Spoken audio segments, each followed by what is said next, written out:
সম্মানিত viewers, primary শিক্ষক নিয়োগ প্রস্তুতি ও স্পেশাল সাজেশন বিডি জব ক্যারিয়ারের ধারাবাহিক আয়োজনে আজকে আপনাদের জন্য থাকছে বিষয়ভিত্তিক ইংরেজি সাজেশন 2।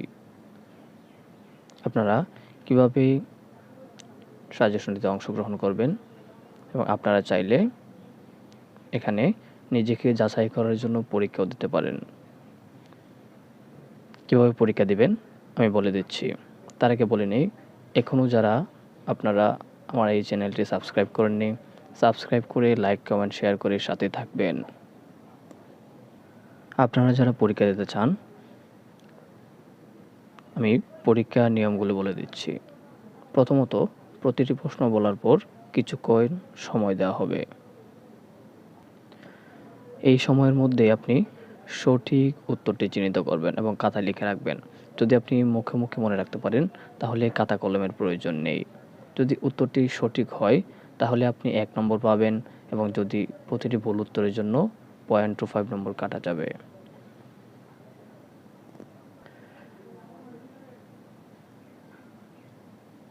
আপনি এই পরীক্ষায় কত পেলেন তা অবশ্যই কমেন্ট করে জানাবেন এবং অন্যদের সাথে কম্পেয়ার করে আপনার অবস্থানটি দেখতে পারবেন। তাহলে আর দেরি কিসের? এখনই সাজেশনটি ফলো করুন এবং সবগুলো প্রশ্নের উত্তর শিখে নিন। শুরু করছি 21 নং প্রশ্ন দিয়ে। 21 নং প্রশ্নে বলা আছে শি ইজ আফ্রেড স্নেকস। তাহলে she is afraid dash snake's. এই ড্যাশের মধ্যে কোন প্রিপোজিশনটি বসবে? She is afraid dash snake's. Afraid মানে ভীত হওয়া। তাহলে আপনি সে সাপটিকে দেখে ভীত হয়েছিল, তার মানে she is afraid dash snake's. ড্যাশের মধ্যে কি বসবে? সঠিক উত্তর হচ্ছে অফ। সঠিক উত্তর হচ্ছে অফ। 22 নং প্রশ্নে বলা আছে দ্য সিনোনিম অফ সাইকোপ্যাথ। আমি আবার বলছি, দ্য সিনোনিম অফ সাইকোপ্যাথ। সঠিক উত্তরটি হচ্ছে ফ্ল্যাটারার। সঠিক উত্তরটি হচ্ছে ফ্ল্যাটারার। 23 নং প্রশ্নে বলা আছে the antonym of squander. The antonym of squander. সঠিক উত্তরটি হচ্ছে সেভ। স্কোয়ান্ডারের অ্যান্টোনিম হচ্ছে save. The antonym of squander. স্কোয়ান্ডারের অ্যান্টোনিম হচ্ছে সেভ। 24 নং প্রশ্নে বলা আছে mend your ways. Mend your ওয়েজে প্যাসিভ করলে কি হবে?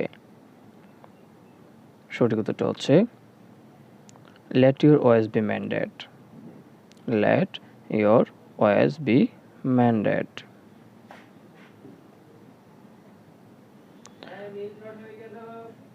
25 নং প্রশ্নে বলা আছে choose the correct spelling.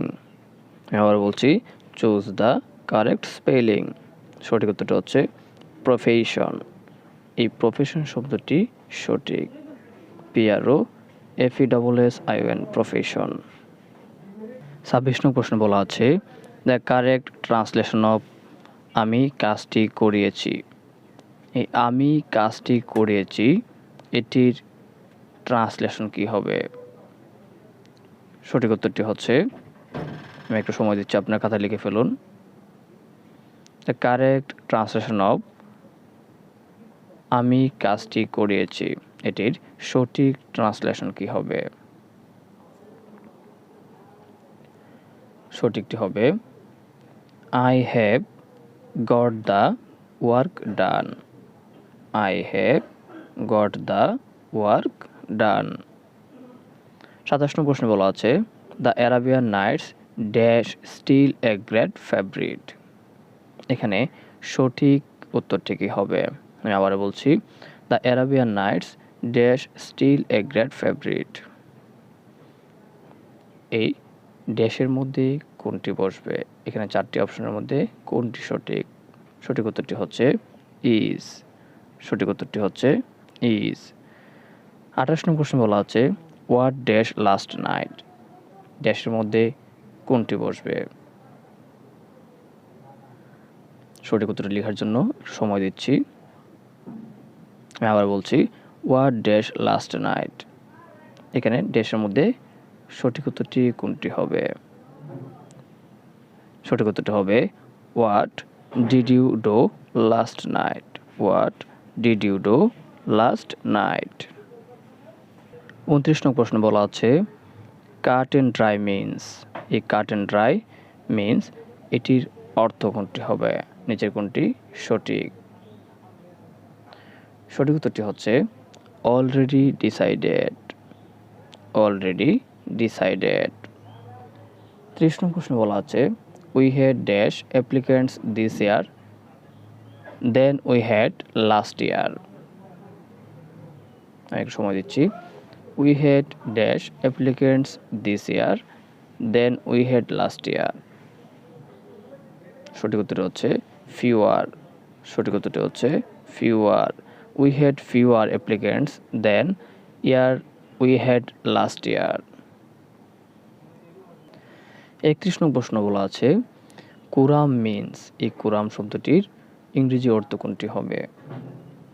কুরাম means. কুরাম শব্দটির ইংরেজি অর্থ হবে, সময় দিচ্ছি, খাতায় লিখে ফেলুন।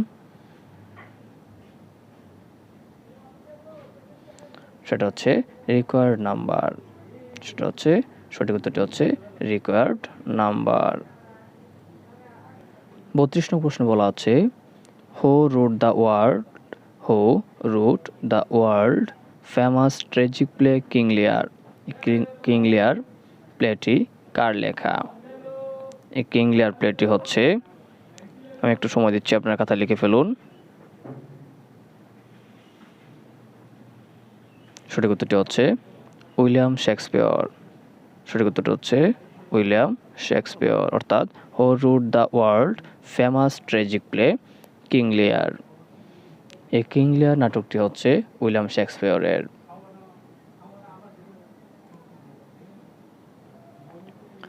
33 নং প্রশ্ন বলা আছে ম্যাকবেথ ইজ এ ড্যাশ।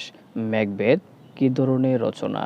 এটি কি প্লে নাকি নোভেল নাকি এন এসে নাকি পোয়েম?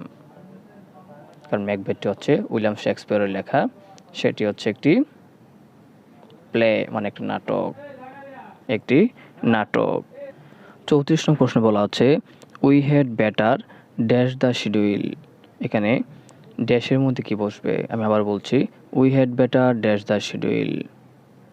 সঠিক উত্তরটা হচ্ছে চেক। সঠিক উত্তরটা হচ্ছে check, CHECK। We had better check the schedule. 35 নং প্রশ্ন বলা আছে he has studied English dash 5 years. আমি আবার বলছি, he has studied English has 5 years. সঠিক উত্তরটি হচ্ছে ফর 5 ইয়ার্স। কারণ ফর প্রিপোজিশনটা তখনই বসে যখন নির্দিষ্ট কোনো সময় উল্লেখ থাকে। তাহলে he has studied English dash 5 years. এখানে 5 ইয়ার্স একটা নির্দিষ্ট সময় উল্লেখ আছে, ওই জন্য তার আগে ফর বসেছে। তাহলে he has studied English for 5 years. 36 নং প্রশ্নে বলা আছে we shall dash the work before the comes. আমি আবারও বলছি, we shall dash the work before he comes. সঠিক উত্তরটি হচ্ছে we shall have finished the work before the comes. We shall have finished the work before the comes. 37 নং প্রশ্ন বলা আছে what is the synonym of dilute. আমি আবার বলছি, what is the synonym of dilute. এটির সিনোনিম কোনটি? এটি কিন্তু BCS এর প্রশ্ন। আমি আবারও আপনাদেরকে বলছি, এখানে যতগুলো প্রশ্ন দেওয়া আছে সবগুলো BCS নিবন্ধন প্রাইমারি প্রশ্ন ব্যাংক প্লাস অন্যান্য বিগত সালের প্রশ্নের আলোকে বাছাই করা প্রশ্নগুলো তুলে ধরা হয়েছে। আপনারা যদি এই প্রশ্নগুলো নিয়মিত অর্থাৎ ধারাবাহিকভাবে পড়ে যান, তাহলে আমি আশা করছি আপনারা এবারের প্রাইমারি পরীক্ষায় অবশ্যই টিকবেন এবং 65+ মার্কস আপনি নিশ্চিত পাবেন, তারও বেশি পাবেন। তাহলে what is the synonym of dilute? এই ডিলিউটের সিনোনিম কি হবে? সঠিক উত্তর হচ্ছে ডিসিভ। সঠিক উত্তর হচ্ছে ডিসিভ। দ্য ওয়ার্ড 38 নম্বর প্রশ্ন বলা হচ্ছে the word matrimony means. The word matrimony means. সঠিক উত্তরটি হচ্ছে, সময় দিচ্ছি, খাতা লিখে ফেলুন। The word matrimony means. সঠিক উত্তরটি হচ্ছে ম্যারেজ। সঠিক উত্তরটি হচ্ছে ম্যারেজ। 39 নম্বর প্রশ্ন বলা আছে we should not depend dash others. We should not depend dash others. আমরা জানি এটি একটি প্রিপোজিশনাল ফ্রেজ, তাই এই প্রিপোজিশনাল ফ্রেজ অর্থাৎ ডিপেন্ডের সাথে অন বসে। We should not depend on others. 40 নং প্রশ্ন বলা আছে if Napoleon had not invaded Russia he dash the rest of Europe. আমি আবারও বলছি, if Napoleon had not invaded Russia he dash the rest of Europe. সঠিক উত্তরটি খাতায় লিখে ফেলুন। একটু সময় দিচ্ছি, সঠিক উত্তরটি খাতায় লিখে ফেলুন। সঠিক উত্তরটি হচ্ছে would have conquered. would have conquered. আজ এ পর্যন্তই। আশা করছি আপনাদের কার কয়টি সঠিক হয়েছে কমেন্ট করে জানাবেন। এতক্ষণ বিডি জব ক্যারিয়ারের সাথে থাকার জন্য আপনাকে ধন্যবাদ। ভালো থাকবেন সবাই এবং নিয়মিত লাইক, কমেন্ট, শেয়ার করে এবং সাবস্ক্রাইব করে সাথেই থাকবেন।